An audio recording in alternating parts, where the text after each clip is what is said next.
A researcher wanted to know if there is an association between exercise and sleep for the population of 16-year-olds in the United States.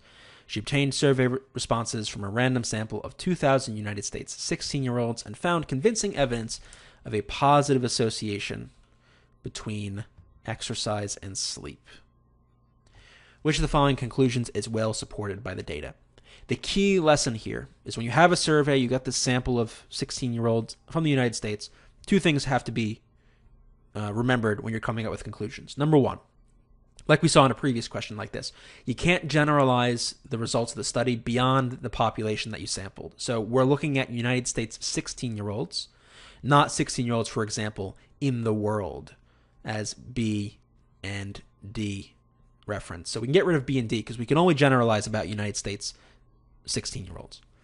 Second, when you show there's a positive association between something like exercise and sleep, you just show that they move together, that as exercise goes up, so does sleep to a certain extent, and vice versa.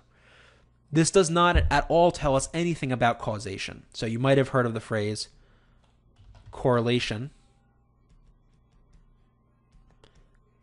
does not imply causation.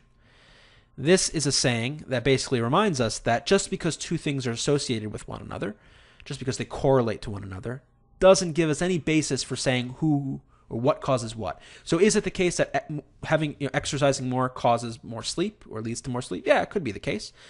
But it also could be the case that sleeping more causes you to exercise more.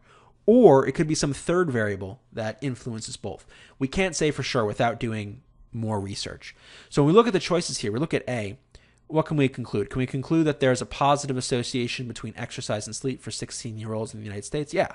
It's basically repeating what they say here, but that's as far as we can go. Whereas in C, they're saying that an increase in sleep is caused by an increase of exercise. We cannot infer any causation from this study as it's been conducted to this point. So for that reason, we can get rid of C, and we go with choice A.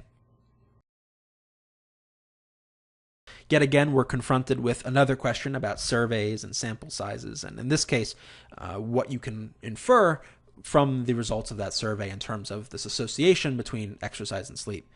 Again, knowing a fact like correlation does not imply causation is very important, I think, not just for this test, but in general, it's worth knowing. But not much math here. It's just understanding, again, the structure of these surveys, what you can conclude from them and what you can't conclude from them.